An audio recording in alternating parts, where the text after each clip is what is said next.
dois te terrer dans ta chambre, travailler 15 heures par jour. Vous savez, c'est quoi la com sur un Airbus? Du jour au lendemain, elle a eu 500 friend requests. J'étais perdu. J'ai dépensé presque 30 000 euros par mois en boîte, en strip club. Moi, je rentre chez moi, il y a une lettre sur mon lit. 1, 2, 3. Bienvenue sur le podcast Maj, le 3e, officiellement.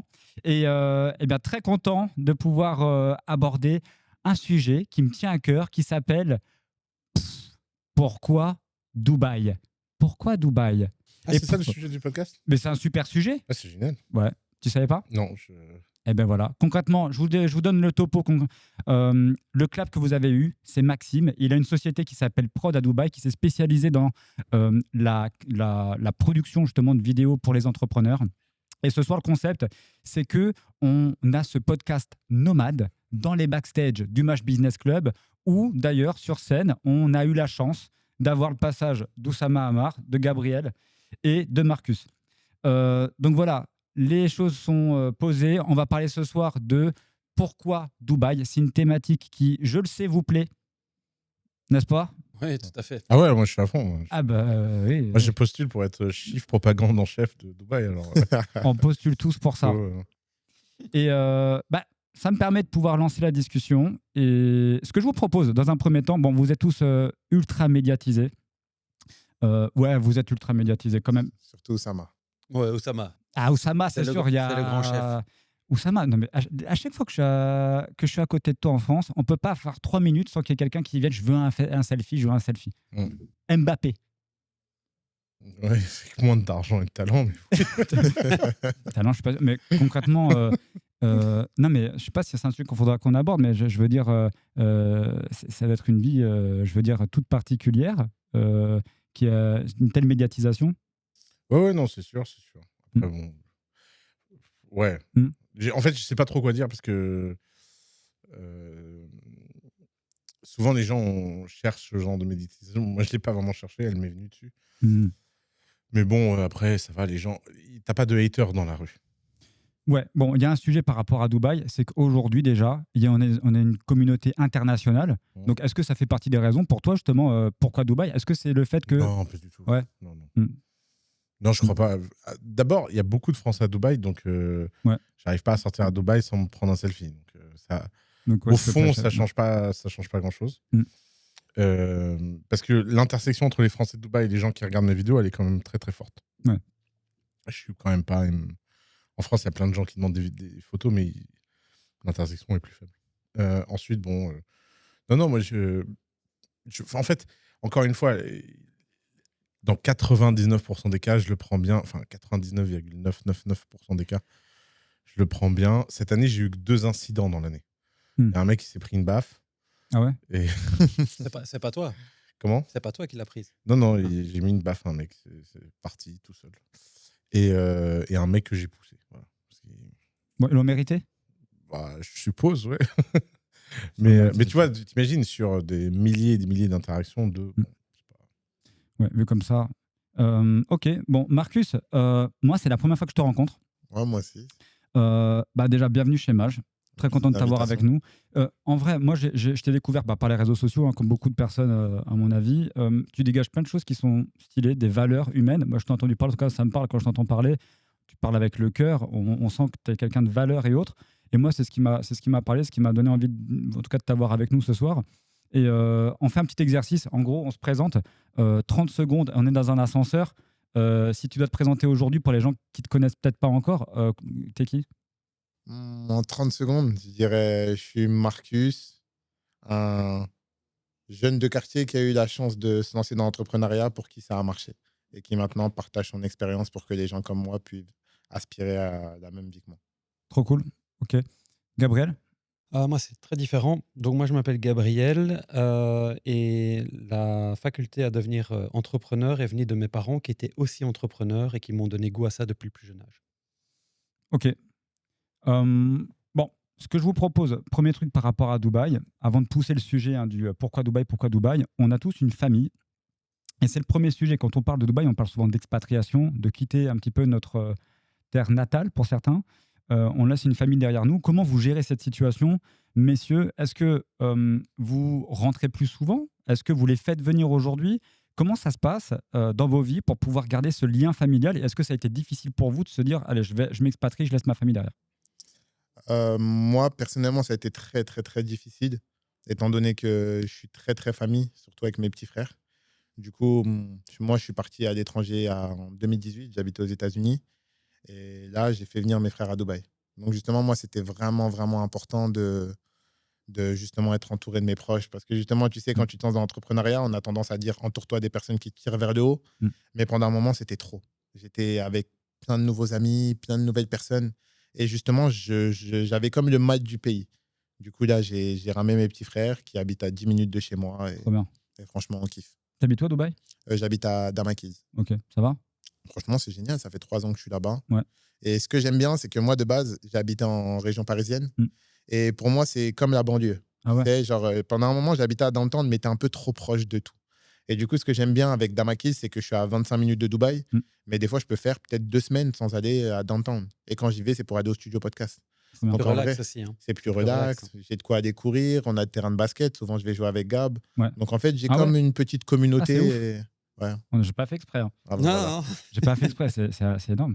Ok. Et C'est un petit village, Dubaï, quand même. Exactement. ça l'est, clairement. ouais. Non, mais par contre, je vous ai pas vu associé sur les réseaux sociaux. En tout cas, je pouvais pas Non. douter que que vous voyiez en dehors. Mais en fait, moi, ma vie privée sur les réseaux, je la montre jamais. Ouais. Donc, que j'aille jouer au basket ou je sorte au restaurant avec ma femme ou mes enfants, même mes enfants, je les ai jamais mis. Mm. Et je vais te dire, je vais te donner une anecdote. C'était pour mon anniversaire cette année, enfin en mai.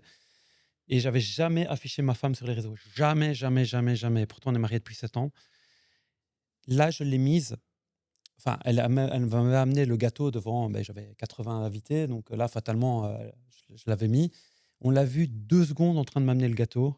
Du jour au lendemain, elle a eu 500 friend requests Mais non. sur Insta. Plein de mecs qui lui avaient envoyé des messages. Ouais, t'es trop bonne, C'est bizarre, blablabla. ça. Ouais, et ça, c'est quelque chose que moi, ma vie privée sur les réseaux, c'est mort. Je la partage pas. Quoi. Toi, niveau femme, parce que tu as une femme, tu as des enfants déjà? Ouais. C'est quoi le compte de ta femme? Je demande pour un ami. Fais gaffe parce que j'ai demandé la tienne alors. hein. Bon, vas-y. Beaucoup de comptes. On n'a pas le temps, on n'a pas assez de temps dans ce podcast.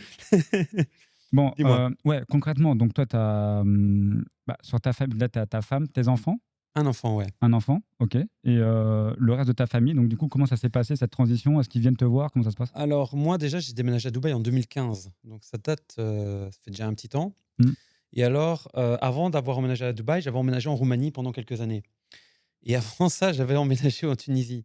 Donc, moi, le cordon familial, j'avais déjà depuis longtemps scindé.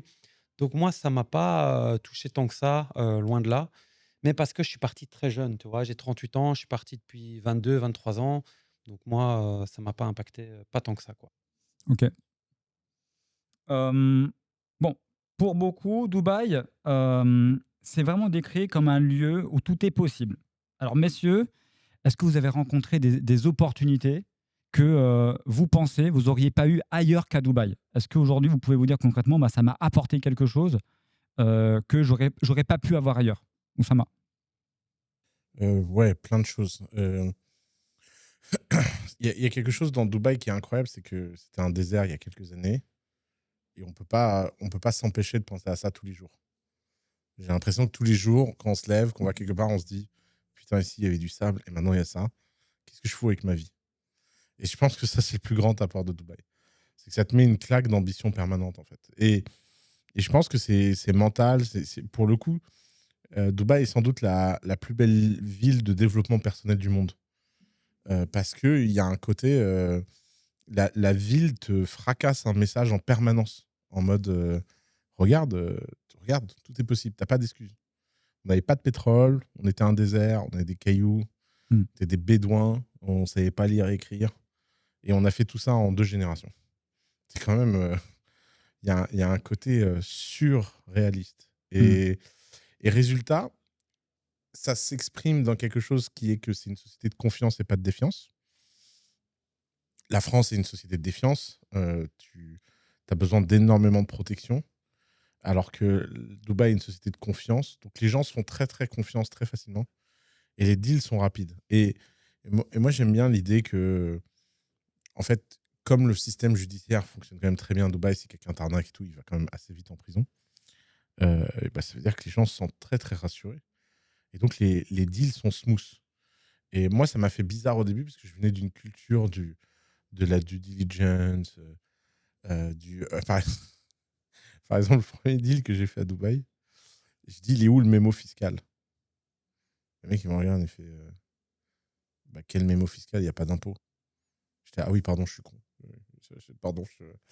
Parce qu'en fait, moi, ma vie avant, quand je faisais un deal, c'est toujours de regarder les 200 pages de PWC ou de machin sur. Alors, on va faire une boîte là, qui possède une boîte ici, alors qui va faire un contrat avec une boîte là. Et comme ça, hop, l'argent, il circule. Et là, tu fais, bah voilà, t'es en perso. Et tiens, je vais te raconter une autre anecdote, parce que c'est vraiment un truc qui m'a fracassé, moi, à Dubaï. Premier dîner à la maison, il y a longtemps. Il y a un mec qui vient comme ça, il s'assoit à côté d'un mec, et puis il est agent immobilier, et puis je le connais pas. Puis il commence à parler avec un mec à côté de lui et tout. Et ils échangent, tu vois. Et à la fin de la soirée, le mec lui vend une maison. Il lui vend une villa, je sais pas quoi, 2,5 millions ou 3 millions. Ils vont signer quelques jours après. Je reçois un texto du mec, de mon pote, qui me dit, bah, tu sais, le mec, il m'a vendu une villa. C'est trop cool, merci et tout. Puis le mec de la villa, il me dit, ouais, je suis en train de signer, c'est fou. J'ai signé avec toi. Est-ce que tu peux m'envoyer ton RIB? Ah, J'ai dit, mon RIB? la culture J'ai dit, business. j'ai dit, bah ouais. Il me dit, bah ouais, bah, envoie ton RIB. Mais je dis, pourquoi tu veux que je t'envoie mon RIB? Bah, je vais te filer une com quand même. C'est grâce à toi. J'ai dit, ok. Donc, j'envoie le RIB, il m'envoie une com. Ça m'était jamais arrivé de ma vie. Si à chaque fois qu'en France, j'avais fait faire plus d'1 million à un mec, il m'avait demandé mon RIB, je serais milliardaire, les gars. Et après, j'ai réfléchi, je me suis dit, en fait, c'est pas sympa d'être méchant avec la France. C'est que la même situation en France, tu peux pas donner une com. Comment tu fais? Mec, il faut qu'il y ait une boîte, qu'il t'envoie une facture, que tu fasses un contrat de commissionnement, que machin. Ici, le mec, littéralement, m'a envoyé de l'argent sur mon compte perso.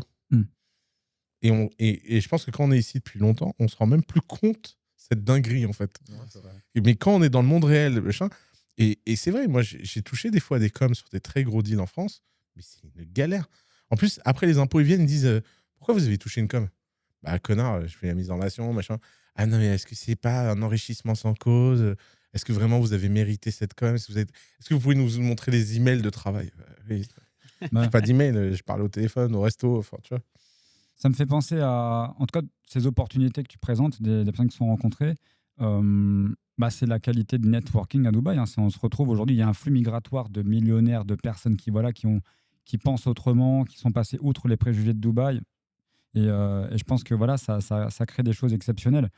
Justement, en termes de networking, est-ce que c'est quelque chose dont vous profitez aujourd'hui à Dubaï? Vraiment, est-ce que vous en tirez profit d'être dans un cocon avec plein de personnes qui performent dans les affaires et tout? Remise en question. Moi, je dirais pas que j'ai rencontré des gens à Dubaï qui ont changé mon business, mais j'ai rencontré des gens à Dubaï qui m'ont fait voir la vie différemment au niveau du business. J'ai compris, il m'a fallu du temps, pourtant j'ai 38 ans, donc il m'a fallu du temps pour me rendre compte que d'autres personnes pouvaient faire dans le même secteur que toi de l'argent en travaillant différemment. Par exemple, un bête exemple, je parlais justement avec Marcus avant. Lui, l'argent qu'il fait, il le fait en Facebook Ads, si je ne me trompe pas. Je ne fais pas à l'heure actuelle un seul euro en Facebook Ads. Je fais tout en Google Ads. Et ça, c'est vraiment Dubaï qui m'a appris ce mindset de dire des gens gagnent de l'argent, mais de façon différente. Il n'y a pas une seule façon de le faire. Ouais. Toi? Moi, je suis un peu mitigé à ce niveau-là. Parce qu'on va dire, moi, je suis arrivé à Dubaï à une époque où je commençais à faire de l'argent, mais je n'étais pas aussi stable financièrement qu'aujourd'hui. Et justement, je trouve que ce surplus de networking, pour ma part, c'était un peu trop au début. Du coup, j'avais vraiment ce syndrome de l'objet brillant, parce que quand tu sors en soirée networking à Dubaï, tu as l'impression que tout le monde fait 6 chiffres par mois. Ouais. Tu parles avec tout le monde fait 6 chiffres par mois. Et du coup, en tant que débutant à Dubaï, bah, j'avais un plan de business, j'essayais autre chose. J'essayais. Et au bout de 2 ans, je me suis rendu compte que ça fait bientôt 2 ans que tu es ici et tu as essayé plus de 7 business. Et si tu recommençais, ce qui t'a permis d'arriver à Dubaï. Et justement, j'ai fait un repli. Et ça fait vraiment 2 ans que je network beaucoup moins et que mes chiffres ont été du x10, Je te suis. x15. Parce Je que te suis. justement, j'avais vraiment ce besoin de me concentrer sur moi-même et arrêter de chercher un sauveur Mm. dans ces soirées de Mais networking. ça, tu as Justement. tout à fait raison, hein, parce que c'est Ouais, vrai mais qu'à Dubaï, alléluia, Marcus. Mm. Vraiment, mais je suis trop content que tu dis ça. Ouais, bah oui, oui. Parce que franchement, je sais plus. En fait, je ne sais plus comment l'expliquer, notamment aux jeunes. Oui. Il y a un côté, cette nouvelle génération là, qui est matrixée par les contents dont on est tous responsables. Exactement. C'est vraiment, moi, je pense qu'on porte sur notre karma la conséquence de ça et c'est terrible en fait. En fait, ils comprennent pas que le network, c'est fonction de ta surface. Ça ne sert à rien de networker si tu n'as pas de leverage. Il Exactement. faut d'abord bâtir ton outil, il faut bâtir ton levier et après le network, c'est un truc de ouf. Parce que tu fais comme ça et ça part. Ouais. Mais si tu n'as pas de leverage, tu n'as rien. Exactement, c'est ce que Mm. j'allais dire. C'est vrai que C'est ça. si tu n'as pas un business solide, si tu fais pas quelque chose, networker pour networker, en fait, ça te permet juste en fait, de perdre. disperser. Pardon. Tout ça, tu parles de leverage. Moi, j'ai vu des personnes arriver à Dubaï qui, en peu de temps, d'ailleurs notamment au Business Club, hein, Marine, elle arrive à Dubaï, elle est venue, elle t'a rencontré, elle finit sur un podcast, beaucoup plus de visibilité. Donc, on pourrait effectivement penser à juste cause que networker, ça Ouais, te mais booste rapidement. Mais, Prenons cet exemple. super exemple, on est d'accord. Regarde la profondeur qu'elle avait avant de me rencontrer. 100%. C'est 100%. juste que elle avait une toute petite fenêtre Mm. et j'ai juste cassé le mur, mis des Ouais. trucs et de la lumière. Mais c'est tout. Mm. Il y avait une maison à l'intérieur. Bon, moi, je te rejoins de ouf, hein. Et petite parenthèse, moi, je suis arrivé à Dubaï en même temps que deux personnes qui étaient à des stades beaucoup plus avancés que moi dans les affaires. Et en l'espace d'un an, moi, je me suis enfermé. Mhm. J'ai trouvé comme toi, comme je vois la performance en étant enfermé chez moi de fois. Et au bout d'un an, ces personnes qui toutes les semaines m'envoyaient des messages, ouais, et tout, viens, sors et tout, je suis avec des nanas, des trucs et tout et tout. Bon, les mecs se sont cassés la gueule complètement. Ils sont partis de Dubaï. Donc, pour te dire, en l'espace d'un an, c'est à expérience équivalente. Mm. Bref, ok. C'est un aspect de Dubaï, moi, que j'adore. Ça me rappelle LA. T'as vécu aux US? T'as vécu Ouais, où? j'ai vu à Miami. À Miami, ouais. Alors, je connais pas Miami, mais c'est peut-être pareil. Il y a un truc incroyable à LA, c'est qu'ils appellent ça The LA Shore. C'est l'idée qu'en fait, la mer amène des gens, et puis la mer se retire et reprend les gens. Ouais. Et en fait, à LA, tous les ans, tu as, je sais pas, 20 000 personnes on va dire un chiffre à la con, 20 000 personnes qui débarquent. Il y en a 5 qui restent et tous les autres, ils repartent. Mm. Et je trouve que Dubaï, à ce côté-là, c'est tellement violent. Il y a tellement pas d'aide, il y a tellement pas de machin, que si tu ne sais pas survivre, tu peux pas rester. Et ça rend la ville très, très simple parce que ça rend le truc très sélectif, en fait. Ouais, puis on est dans un lieu aussi qui est ultra touristique. En même temps, la ville, elle est tournée autour d'attractions. Tu peux passer ta semaine à. Oui, mais justement, ça fait une auto-sélection des gens qui savent se mesurer. Ouais. Mais c'est vrai que là où tu as raison, c'est que quand moi, par exemple, je suis arrivé en 2020, et des gens qui sont restés entre 2020 et 2024, c'est vraiment des gens solides et sérieux. Mmh. Et c'est vrai que tous les gens qui étaient un peu bancades, ils ont fini par se faire emporter justement par cette merde-là. Et là, je suis vraiment d'accord. Tu sais qu'en 2015, il n'y avait pas tout ça. Ouais, Quand j'ai j'imagine. emménagé ici, il n'y avait rien. Il n'y avait presque pas de francophones. Donc, c'était beaucoup Ah, plus mais il y avait fin. déjà le One and Only, Ouais, Royal Mirage, ouais, il était qui déjà était là. rempli de Pokémon. Enfin, Ouais. Non, c'est clair, c'est clair. Mais je veux dire, tu n'avais pas toutes ces distractions. Moi, par exemple, j'ai été inconnu au bataillon jusqu'en 2020. Juste quand j'ai montré les trophées, que les gens se sont dit, ouh, c'est qui ce gars? Mais je reste persuadé, et je te rejoins là-dessus. Et c'est marrant parce que je ne te voyais pas comme ça avant, donc c'est vraiment un compliment ce que je te fais là. C'est que si tu veux réussir dans un business, tu dois rester focus. Et c'est vrai que tous ces gens qui partent en business dinner 3-4 fois semaine, ou tous ces gars qui se filment même dans un lunch en se disant voilà ce qu'ils mangent et qui sont avec quelqu'un pour discuter, en fait, c'est tout ce temps-là que tu perds dans ton business, en fait. Donc moi, je suis tout à fait d'accord avec toi. Moi, comment ça fonctionne chez moi? J'ai deux personnels de maison à la maison, enfin deux personnes qui s'occupent de ma vie. Et moi, je me lève le matin, je vais dans mon bureau parce que j'ai mis mon bureau à la maison. Mhm. D'office, ça c'est pour moi gagner du temps. J'ai la première nanny qui m'amène à mon café. Elle sait qu'elle doit m'en amener 2 le matin, un à 8h, un à 10h, etc. etc. À 13h, j'ai ma cuisinière qui toque à ma porte, qui dit voilà, food is ready, sir. Je descends, je mange sainement, je prends une pause d'une demi-heure et je repars taffer. Et après, je te vois au basket à 8h, quoi. Mm. Mais pour moi, une routine, c'est super important d'avoir une vie de routine pour générer. Si tu veux générer des millions, pour moi, c'est vraiment essentiel, quoi. C'est super important. En fait, c'est là où. Enfin, il y a des gens qui génèrent des milliards sans routine, mais bon. Ouais, enfin, mais c'est pas pour moi. Oui, mais c'est tout le point. C'est en fait, le point, c'est pas une question de routine par routine, machin, c'est de trouver ta voie. Mais je pense qu'il est plus simple de voir les conditions des échecs que les conditions des succès. C'est très, très dur de dire à quelqu'un comment réussir, parce que c'est toujours un peu mystérieux, la réussite. Mais par contre, c'est assez prédictible de dire à quelqu'un comment il va échouer. Et par exemple, le syndrome de l'objet brillant, je n'ai jamais vu quelqu'un d'atteint du syndrome de l'objet brillant ne réussir. Par contre, j'ai vu des gens n'aller qu'à des déjeuners. Moi, la personne la plus dingue que j'ai rencontrée de ma vie niveau business, qui m'a foutu une claque quand j'avais 22 ans, c'était un mec qui vendait des Airbus. Vous savez, c'est quoi Ouais, la bien com sûr. sur un Airbus? C'est 20 millions de dollars. Tu vends un Airbus, t'es riche. Tu vends 100 Airbus dans ta vie. Et le mec, il faisait que ça. Il allait qu'à des déjeuners avec des royautés pour vendre des Airbus. Et il a commencé à 20 ans. Dans une boîte de nuit, il y avait un mec qui posait des bouteilles. Il lui dit: ouais, c'était vraiment riche, t'achètes un Airbus. Il savait même pas qu'on pouvait vendre des Airbus. Donc, t'as des gens qui créent l'opportunité dans les contextes les plus improbables, en fait. Non, c'est vrai. Il n'y a pas de bon chemin. Il y a beaucoup, beaucoup de chemins. Mais il y a des chemins qui sont pires que d'autres. Bon, en tout cas, ce que je vous propose, on aborde une autre partie de ce podcast, c'est sur Dubaï. On est dans un milieu multiculturel avec beaucoup de personnes d'autres cultures.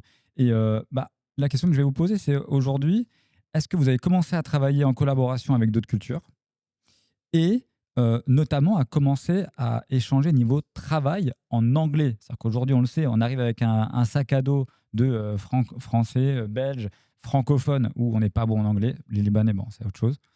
Mais concrètement, aujourd'hui, Enfin, moi, je vis en anglais. Hein, donc, Évidemment. c'est vrai. Mais alors, aujourd'hui, vous, est-ce que vous avez commencé à... Est-ce que vous vous servez de ça à Dubaï? Est-ce que vous avez commencé à travailler avec des personnes anglophones?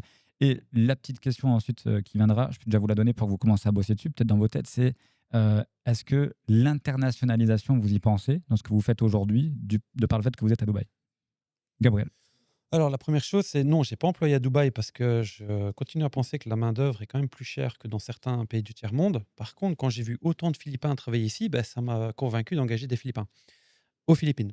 Donc, ouais. Donc, en fait, moi, 95%, donc moi, on est 150 dans ma boîte et 95% de mon personnel est philippin, malgache et indien.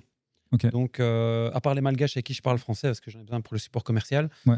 le reste, tout se passe en anglais. Par contre, bah voilà, moi, ma femme, par exemple, elle ne parle pas français. Mm. Donc, quand ça m'a dit qu'il vit qu'en anglais, bah, je le comprends parfaitement. Mm. Même moi, dans ma vie de tous les jours, c'est de l'anglais, l'anglais, l'anglais. Donc, oui. Et sinon, au niveau de l'internationalisation, mais pareil, oui, c'est à Dubaï que j'ai compris qu'il y a tellement d'opportunités que, par exemple, mes stores, je les ai lancés aussi à l'international. Donc, Voilà, je voulais en venir, c'est ça, en ouais, fait. bien sûr. C'est que, ouais. Ok. Toi, Marcus?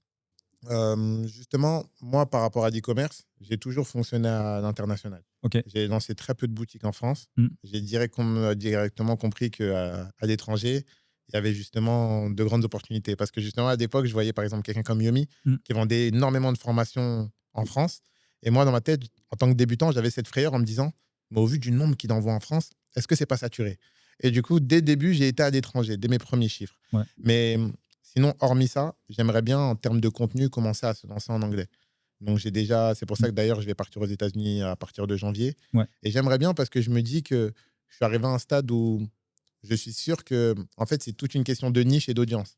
Je suis sûr qu'en travaillant le même nombre d'heures et en postant le même nombre de vidéos sur le marché anglophone, ça marcherait forcément plus parce que j'aurais plus de portée.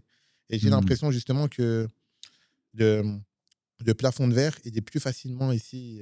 Parce que c'est vrai que là, on parle de vente de produits, tout ça, mais on n'a pas un ambassadeur qui s'est mis sur le marché. En tout cas, quand je dis le marché, c'est peut-être du marketing personnel, de la vente de formation ou autre, mais qui est français ou belge à l'international. Aujourd'hui, on n'a pas ce mec-là qui a pris la langue anglaise et qui se met au niveau des mecs aujourd'hui à l'international.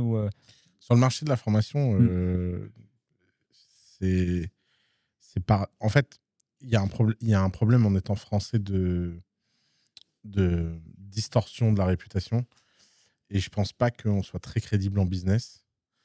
Je pense que la discrimination anti-français dans le business est réelle à l'international. Ah ouais? Ouais, clairement. Aux US, t'as intérêt d'être sacrément bon quand t'es français parce que pour eux, t'es bon pour faire des croissants, l'amour et Et C'est déjà pas mal. les trucs, ouais, je suis d'accord, c'est des skills très importants. Mais bon, niveau business, ils nous traitent comme nous, on pourrait traiter, je sais pas quel pays dont on. Tu vois, peut-être les Belges, on se fout de leur gueule alors qu'en fait, ils sont très forts. Mm.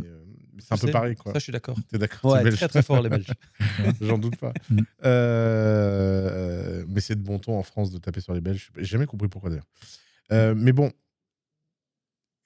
il va se passer un truc là, malgré nous tous. C'est que YouTube va dubber toutes nos vidéos dans toutes les langues. Mm. Sans rien nous demander. Je sais pas si tu as reçu l'email, toi. J'ai commencé à avoir des vidéos justement sur YouTube où c'est en Ouais. français et quand tu cliques, c'est en anglais. Donc Ouais. j'ai l'impression qu'ils sont en train Donc, de. Yomi et moi, on a reçu un email qui nous a expliqué que, grosso modo, notre chaîne allait passer en 60 langues. Ça, tu maîtrises pas. Et en plus, c'est assez fou que ça vienne. Donc, avec Yomi, on a vachement réfléchi. On a dit, OK, c'est quoi le tunnel? C'est quoi les closers? Et donc, en fait, on veut voir, on se dit, ça sert à rien de préinvestir vu que c'est Google qui prend le coup. Parce qu'il y a beaucoup de gens qui s'étaient dit, ouais, avec l'IA, on va faire des stratégies multilingues et tout. En fait, les mecs, ils les font avant que tu aies le temps de mettre toi-même en place le process. Et donc, il va y avoir un petit jet lag. Je pense qu'il faut observer. Mais le marché, moi, à mon avis, mon intuition, c'est que le marché qui va péter, c'est pas du tout le marché anglophone. C'est quand Marcus ou Sama va parler italien. Et il n'y a rien en Italie. Il n'y a pas de Oussama italien, il n'y a pas de Marcus italien, il n'y a pas de Yomi italien. Et ça, quand tu vas aller sur la chaîne d'Oussama et que parlo italiano bene, ça va être très, très, très, très perturbant. Parce que les mecs vont commencer à t'écrire des emails que tu pourras comprendre grâce à l'IA. Donc tu peux y répondre avec un mec qui répond dans toutes les langues. C'était inimaginable de se dire qu'avant, un support client pouvait être dans toutes les langues. Donc, à mon avis, il va y avoir des accidents heureux de gens qui vont popper comme ça dans des trucs. Et moi, je le vois avec les Gloops, qui n'a rien à voir, parce que les Gloops, c'est un dessin animé où les personnages sont muets. Donc, ils peuvent marcher dans tous les pays. Et en fait, Internet, quand tu es vraiment international, c'est un monde étrange. Parce qu'il n'y a pas un Reels qui pète dans le même pays. Et c'est la première fois que ça m'arrive, ça. C'est-à-dire que normalement, quand tu as une stratégie de growth, de création de marque et tout, bah tu fais ton contenu, tu vois ce qui marche pas, tu commences à machin. Donc là, on se lève, on nous dit, tu regardes, tu dis, bah, la moitié de nos followers sont brésiliens. Tu dis, ok, bah, je vais faire un Reels avec de la musique brésilienne. Tu fais ton Reels avec la musique brésilienne, il pète au Nigeria. Tu fais, bah non, c'était pour les Brésiliens. Puis tu peux rien faire. Vraiment, tu n'as ni contrôle, ni maîtrise. Et donc, on est en train de se dire, là, tu vois, là, je regardais, là, à l'instant, il y a un Reels là, qui a fait 170 000 vues, alors que nos Reels, en moyenne, font 30 000 vues. On a commencé il y a 60 jours, on a 20 000 followers. Je viens de faire 160 000 vues en Philippines. Qu'est-ce que je fais de ça, moi? Je peux pas créer un process e-commerce, tu vois. Donc, on est en train de rentrer dans un monde où on n'a pas encore les bons process, les bons réflexes business, etc. C'est très intéressant, ce monde sans frontières. Hein. Ouais, je suis d'accord. Il va y avoir des années qui vont être folles. On ne peut pas imaginer, je pense qu'on ne peut pas s'imaginer ce qui va dans 5-10 ans. Bon, vous êtes présent ce soir parce que vous avez de la bouteille dans ce que vous faites, dans les affaires et autres. C'est pour ça qu'on vous a sélectionné aussi pour expliquer ce soir. Moi, je voulais avoir votre avis par rapport à des jeunes entrepreneurs, des personnes qui ne génèrent pas encore vraiment d'argent, qui sont encore en France. Est-ce qu'on pourrait leur conseiller de tout quitter, de venir à Dubaï, d'essayer de partir de zéro ici? Ou est-ce que Dubaï, c'est pas fait pour quelqu'un, je veux dire, qui est dos au mur, c'est dangereux. En France, vous avez une petite sécurité, il se passe quoi que ce soit, vous avez les parents, les trucs. C'est quoi si vous deviez conseiller un jeune entrepreneur, qu'est-ce que on vend tellement Dubaï, qu'est-ce que vous diriez, Gabriel? Si tu pars de zéro avec pas d'argent? Ouais. Ouais, non, on vient pas. Ok. Non, on vient pas du tout parce que c'est quand même une ville où tu es non-stop harcelé par des attractions, des activités à faire, etc. Alors que moi, je pense, quand tu es jeune, que tu n'as pas encore fait beaucoup d'argent, tu dois te terrer dans ta chambre, travailler 15 heures par jour jusqu'à craquer quelque chose et de commencer à faire du business. Donc moi, je ne le recommanderais pas parce que quand je suis arrivé en 2015, il y a quand même une année où pendant un an, je faisais que d'été des femmes. que ça. Je travaillais plus, quoi. Je foutais plus rien. Mm. Donc, je le conseille pas. Moi, personnellement, si je suis jeune, j'ai pas d'argent, je vais pas à Dubaï, ça c'est clair. Pas, Moi, j'ai pas... je datais des femmes à Tours, tu vois. Même au fin fond du monde. Ouais, mais c'est froid. Ouais. T'as plus envie de rester dans ta chambre et de taffer. À Dubaï, il fait jamais froid. Ouais. Moi, franchement, par rapport à ça, je suis mitigé. Parce qu'honnêtement, j'ai connu des entrepreneurs à Dubaï venir avec moins de 2000 € de budget Mhm. et aujourd'hui faire du 6 chiffres. Ouais. Comme j'ai vu des gens venir avec 2000 € de budget Mhm. et demander à leur mère de payer le billet pour rentrer. Ouais. Donc, franchement, je suis un peu mitigé parce qu'en fait, encore une fois, comme Oussama disait, c'est vraiment, on ne peut pas vraiment expliquer le pourquoi de ton succès. Mhm. Des fois, c'est toi et ta chance. Par exemple, j'ai rencontré des mecs au Café de Paris. Ils m'ont dit, Marcus, on peut venir bosser avec toi à ton bureau. Je les ai pris. On a scalé leur shop. Aujourd'hui, ils font du 3000 € par jour. Mhm. Donc, sur un malentendu, tu peux croiser quelqu'un. Donc, c'est vrai que moi, je ne baserais pas mon succès sur de la chance. Donc, je dirais de rester quand même en France parce que tu vas te permettre d'être plus patient sur ton business, peut-être potentiellement. Alors qu'à Dubaï, tu vas augmenter ton train de vie. Donc, au lieu de réinvestir, tu vas te Mais perdre. c'est aussi une routine à récupérer si tu quittes l'endroit où tu étais, tu vois. C'est ça. Moi, je pense que si tu fais pas de thunes. Monsieur Routine. Oui, moi, je suis une routine à mort. Hein. Ouais, Moi, ma vie, c'est la même On va chose. te présenter Yomi, toi. Ouais. Vous allez être potes Moi, tous je les suis deux. routine.com, mais tout le monde le sait. Donc, moi, personnellement, quand tu t'en vas dans... Regarde, par exemple, quand tu pars en vacances, moi, ça me fait rire tous ces gars qui partent, tous les businessmen, qui disent, voilà, je pars 3 mois à Bali, ils viennent avec le PC portable et ils changent d'hôtel toutes les semaines. Rien Ouais, que ouais. le fait de te réadapter, Complètement.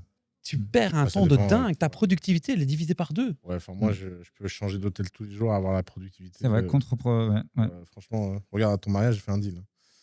Ah oui? Bah ouais, sur mon téléphone, tu me demandais si tu faisais quoi. Bah ouais. Ça, chacun est différent. Mais hein. justement, mais c'est tout le Mm. point, en fait. En fait, c'est là où j'étais. Non, mais, ouais, excuse-moi, Marcus, désolé de te couper. Non, mais t'inquiète. en fait, moi, je conseillerais à quelqu'un de venir à Dubaï pour une raison simple, c'est que c'est beaucoup plus simple d'avoir un cash flow bas à Dubaï qu'en France. En France, quand tu ouvres une boîte, d'abord, je conseille de venir ici et de ne pas ouvrir une boîte ici. Désolé pour toi, pour quelqu'un qui n'a pas d'argent, mais c'est pas bon pour ton business, mais ouvrez une Wyoming à la con, commencer comme ça. Parce qu'en fait, le but du jeu au début, c'est que ton cash flow, tu veux le préserver au maximum pour ton business. Et le niveau de connerie en France, tu peux te faire une bouteille en boîte toutes les semaines. Hein. Tu payes le CFE, tu payes le greffe, tu payes le CABIS, tu payes l'URSSAF, tu payes sa mère, le gouvernement, je sais pas quoi. Et en fait, il y a un moment, c'est un truc de fou à te dire que tu as commencé, tu n'as même pas gagné tes premiers 10 000 € et tu dois déjà payer la solidarité nationale. Et ça, il faut être psychopathe. La France ne veut pas comprendre. On peut en parler. De toute façon, les gens qui regardent cette vidéo détesteront ces propos. Je m'en fous. C'est un sujet sans fin qui ne sert à rien. Mais si tu es un entrepreneur et que tu es jeune, en fait, va à un endroit qui est adapté à ta personnalité. Donc, si tu aimes la routine, si tu es dans le camp Yomi, excuse-moi, ton prénom, c'est Gabriel. Gabriel. Si tu es dans le camp Yomi, Gabriel et tous les gens, Antoine Blanco qui aiment la routine, va te mettre dans un endroit qui favorise la routine. Toi, tu m'as dit en Roumanie avant. Ouais. Ouais, la Roumanie, c'est un pays extraordinaire pour ça. Ouais. C'est pas cher, les gens sont très sympas, la bouffe est bonne, tu peux te mettre à la salle, travailler, etc. Tu as ton environnement. Si par contre, tu aimes le chaos, tu aimes les gens et tout, va à Tokyo, va à New York, va à LA, va à Dubaï, va te mettre dans le cœur de la machine, mais saute des étapes, en fait, dans ce cœur. Et je pense que le problème, c'est que les gens ne se rendent pas compte, c'est que le succès ne t'est jamais donné. Le succès, il est pris. Et même quand Antoine il raconte qu'il a rencontré Imad Ghazi, c'est pas Imad Ghazi qui lui a donné un truc, c'est lui qui a pris à Imad Ghazi. Bien sûr. C'est lui qui à un moment l'a chopé, lui a dit tiens, vas-y, je vais te coacher gratuit, machin, truc, présente-moi Yomi, machin. Et de la même façon, quand il est venu dans Sans Permission, il a pris sa place. Et il y a trop cette énergie de clochard chez beaucoup trop de gens qui sont là à venir mendier et ça t'énerve. Moi, il y a 2 gamins là qui sont venus récemment, ils nous ont harcelés, ils ont suivi Yomi dans la rue. En plus, la pire personne pour faire ça, parce que Yomi, il déteste ça. Genre, ils suivent Yomi dans la rue pour le truc. Moi, je rentre chez moi, il y a une lettre sur mon lit. Oui, on est 2 entrepreneurs, on est venus chez toi, on savait que tu vivais là, il n'y avait personne dans la maison, Ah. c'est Dubaï. Ouais, ils ont mis une lettre sur le lit. J'étais là, les gars, c'est un truc de psychopathe. J'étais à 2 doigts d'appeler la police. Non. Vous êtes complètement fous. Donc, je leur ai dit, votre projet, c'est de la merde. Votre ambition, c'est de la merde. Et la façon dont vous-même, vous pensez que si moi, Oussama Hamar, je vous mets mon doigt comme ça, vous allez réussir. Mais vous êtes fous. Je veux dire, Xavier Niel, il te met un doigt dans le cul, tu réussis pas. Donc, il y a un moment, il y a un moment, si tu n'as pas l'énergie de savoir ce que tu veux, où tu veux aller, etc., Dubaï, Paris, tout ça, c'est la même chose.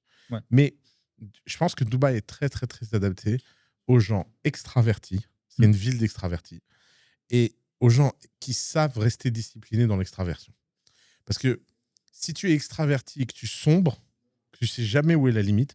Moi, quand j'avais 20 ans, je sortais tous les soirs en boîte et jamais, jamais, j'ai pris de drogue, d'alcool, de machin, parce que je savais pourquoi j'étais là et je savais pourquoi je faisais ça, en fait. Et je savais toujours être sur la ligne. Tu vois, m'amuser, mais jamais jusqu'au point où tu sombres. Et en fait, c'est cette discipline personnelle qui est importante et il y a plein de façons d'avoir cette discipline. Bon, à titre perso, chacun, on parle de Dubaï, mais s'il y avait une autre destination où vous devriez vivre demain, est-ce qu'il y en a une déjà Est-ce qu'il y en a une peut-être où vous partagez votre temps durant l'année? Je sais qu'il y en a certains qui vont un petit peu en Asie ou qui rentrent en France. C'est quoi votre vie aujourd'hui? Et si demain vous deviez quitter Dubaï, est-ce qu'il y a un lieu en particulier où vous irez? Moi, à partir de janvier, j'aimerais bien retourner à Miami. Honnêtement, de base, j'habitais là-bas avant le Covid et je me suis retrouvé coincé à Dubaï à cause du Covid. Et finalement, je suis resté. Mais j'ai bien envie de voir un peu ce que propose ce qu'il y a aux États-Unis. Ça serait un départ définitif ou tu Non, partagerais ton déjà, temps? je vais partir 3 mois Ok. pour voir et après, on verra. Mais je me dis, en vrai, il faut dire ce qui est. La plupart des grosses trends niveau business, ça vient des États-Unis. Ouais. Donc, je me dis potentiellement, sur un malentendu, le fait d'être là-bas, tu es directement à la source. Exactement. T'as pas forcément à attendre de voir que quelqu'un francophone lance la trend et rebondir dessus. Du coup, je me dis potentiellement, aller là-bas, ça peut décupler le type d'opportunité. Et comme le dit Oussama, actuellement, je bois plus, je fume plus. Donc, en 2019, j'étais perdu. J'ai dépensé presque 30 000 euros par mois en boîte, en strip club. J'ai vécu ma meilleure vie. Et là, je sais que je peux y retourner aujourd'hui de manière stable et je sais comment rencontrer des bonnes personnes et utiliser justement les leviers que j'ai maintenant. J'ai un SaaS, j'ai une communauté. Donc, je sais que le Marcus d'aujourd'hui peut espérer faire quelque chose là-bas. Donc, puis quelle équipe, je veux dire, déjà d'être dans un nouvel environnement et tout. Exactement. Et puis même pour la création de contenu aussi, moi, je trouve, en tout cas, c'est mon point de vue, mais le fait qu'on soit tous à Dubaï, c'est pas forcément la meilleure des choses. Donc, tu viens, tu te mets à la hauteur de tous les entrepreneurs, on te compare un peu à tout le monde. Du coup, je me dis que ça pourrait m'apporter un vent frais. Il n'y a pas trop d'infopreneurs en plus aux États-Unis. Et ça me rapporterait un vent frais de m'expat là-bas, ne serait-ce que pour 3-4 mois. Je sais que ça va me faire passer un autre je pense cap. que la configuration de rêve, c'est l'hiver à Dubaï, l'été aux US. C'est ce que j'avais dit. Exactement. Et quand même 1 ou 2 mois en France? On met la France nulle part dans l'année? Ah ouais? Ça dépend. Même l'été? Moi, j'aurais dit l'été. Sud de la France, l'été. Moi, j'aurais dit peut-être 4 mois. Non? 4 mois? Non, j'aurais dit 4 mois aux États-Unis, de janvier à juin. 2 en France. Et juillet, août en France. Comme ça, tu fais vraiment la croisette, vraiment la totale. C'est ça.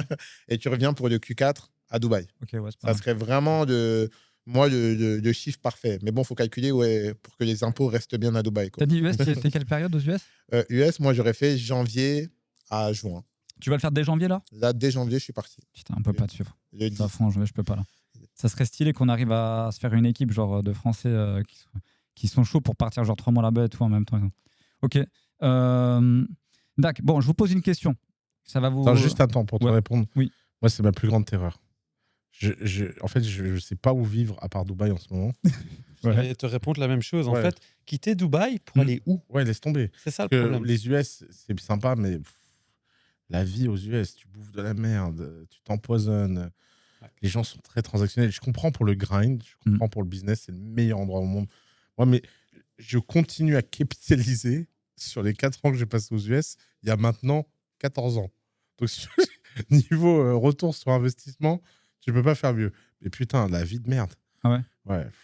Non, mais les US, c'est un truc. Moi, j'ai un mauvais souvenir. Je te le dis en 2 secondes, mais moi, j'ai fait New York il y a ça 10 ans pendant 1 mois. J'étais choqué par l'américaine, le truc fake, là où tu rentres dans un... Hello! Genre, mais ça m'a traumatisé. Mais t'as connu les US après Dubaï, c'est ça le problème? Non, avant Dubaï. Ah, avant? Non, je suis un traumatisé. Franchement, moi, je suis dans le truc où j'ai besoin de t'es russe, quoi. Vrai. C'est bon, tout dit. J'ai fait le contraste entre la Russie, où c'est fermé, froid, mais des relations humaines fortes, profondes. T'arrives aux US, c'est hello... Ça m'a tué. T'as pas d'amis aux US. J'ai bloqué avec les US. Mais justement, le truc qui est bien avec ça, c'est que justement, comme tu es en mode grind, quand tu as justement ton leverage, ils sont tellement opportunistes que c'est vraiment le meilleur moyen pour trouver des contacts. Je sais pas, la dernière fois, j'avais rencontré un Américain qui était ici, qui avait une communauté. Je lui ai dit, bon, bah, j'ai un logiciel qui s'appelle Copify, boum, boum, boum, l'affiliation s'étend. Ouais. Il a dit, ah, bah, direct, on démarre dès que tu reviens aux États-Unis. Donc, en fait, Tu sais excuse-moi à quoi t'attendre. excuse-moi Mais tu du sais où. terme, c'est ça, c'est que les Américains, c'est des suceurs. Tu vois? Ça veut dire à partir du moment où tu as beaucoup de biens, tu as une communauté, tu as du transactionnel, justement, Ouais. bah là, tu es intéressant pour eux. Mm. Et je me dis, autant jouer sur ça, voir ce que ça donne. Ça se trouve, je reviendrai en mars et je te Hâte dirai, de suivre en tout cas ce que tu fais là-bas, ça va être stylé. je vous en dirai des nouvelles. Bon, la question que j'avais, parce qu'il nous reste quelques minutes, c'est la question qui tue. Oula. Bonjour les réactions. La question qui tue, ça vous a pas enflammé. Alors, je vous explique. Demain, vous recevez un email. Cet email, il y a écrit grosse update de la FTA à Dubaï. Dubaï taxe à 15% les sociétés et Dubaï taxe à 15% le revenu personnel. La question qui tue, c'est est-ce que vous restez toujours à Dubaï? Je reste. Je reste parce que j'ai déjà ma famille, parce que j'ai 38 ans, donc j'ai plus envie trop de bouger. Donc j'adore mon confort ici. Mm. Et puis bon, on a tellement déjà amassé d'argent auparavant. Enfin, on est plus âgé, donc je peux le dire pour moi-même, que même si maintenant tu mets 15% pour aller vivre où, tu vois, comme Oussama il a dit, tu vis où, même s'il y a pas, même s'ils mettent de l'impôt ici, t'emménages où? Alors oui, Marcus, ce que tu dis est bon. Moi, j'y étais à Miami. J'étais plusieurs fois. J'aime bien, mais j'aimais plus Miami parce que j'y avais été avant Dubaï. Et puis, j'y suis retourné après Dubaï et j'ai moins aimé parce que inconsciemment, j'ai comparé avec Dubaï. Par contre, là où tu as raison, c'est que si tu veux grinder et vraiment travailler à mort, ben Miami, comme de fait, ça cartonne. Moi, je l'avais fait, ça cartonne. Mais tu peux le faire encore maintenant. Mais une fois que tu as une famille, des enfants, moi, par exemple, mon petit va à l'école, c'est pas que je peux disparaître 4 mois pour le faire. Donc moi, je pense, à ton âge, fais-le. Parce qu'il y en a quand même une grosse différence Oui, d'âge. bien sûr. Franchement, tu as raison. Ce que tu as fait à Miami, moi, je l'ai fait avec la Roumanie. Quand Oussama dit qu'il a capitalisé à fond sur les États-Unis, ben, pareil, moi, même encore maintenant, la Roumanie, je dois pas y retourner. J'ai capitalisé à fond là-dessus aussi. Donc, tu as raison de le faire. Maintenant, au jour d'aujourd'hui, avec des enfants, maintenant, peut-être qu'Oussama va dire ouais, tu racontes n'importe quoi. Ça, je sais pas. Non, je suis d'accord. Ouais. Toi, tu bouges pas. Ouais, 15% pour rester ici avec le service qu'on a ici, la tranquillité d'esprit, la sécurité. Ouais. Je reste. Ok. Je reste.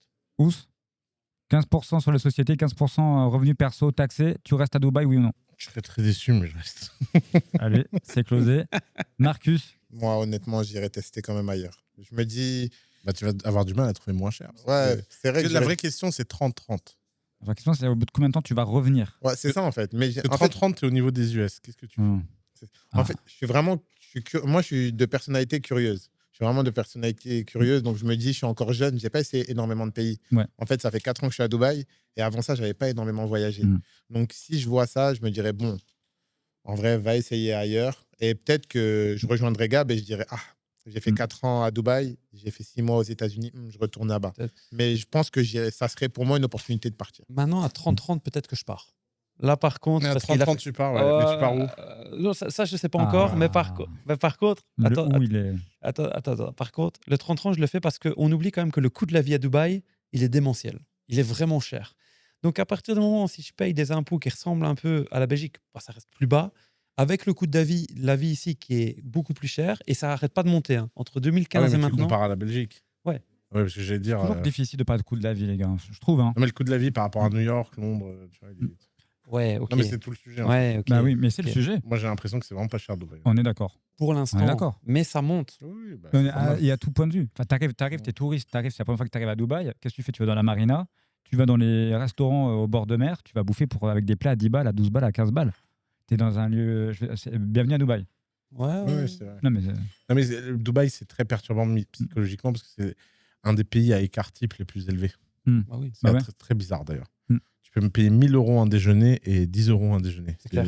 Ouais. Dans le même immeuble, C'est clair. C'est Ouais, vrai. en plus. Ouais, c'est vrai. dans le même quartier. Quoi. Ah, bon, bah écoutez, messieurs, t'as une super montre en fait. Ah, merci beaucoup. Magnifique. Merci beaucoup. Chapeau. Merci. Rolex, Day-Day. Elle est magnifique. Avec le fond livre. Messieurs, c'était un vrai plaisir de vous avoir. J'espère que. En fait, je suis le seul mec sans montre. quoi. Ouais. Mais ouais, m'a rien dit Ouais. sur la mienne. Hein. Et. Bah non, parce que je suis plus tourné dans ce côté-là. C'est pour ça que j'ai Bon, pas. mais de toute façon, oui. Tu l'as caché, toi. Bien sûr. Je Le suis cachet. quelqu'un de discret, tu me connais. Oui. Messieurs, c'était un plaisir. On se retrouve, j'espère, dans une autre édition de Match. Vous êtes les bienvenus, vous êtes chez vous, donc peut-être l'année prochaine. Et voilà. Avec plaisir. Merci Ciao, beaucoup. tout le meilleur.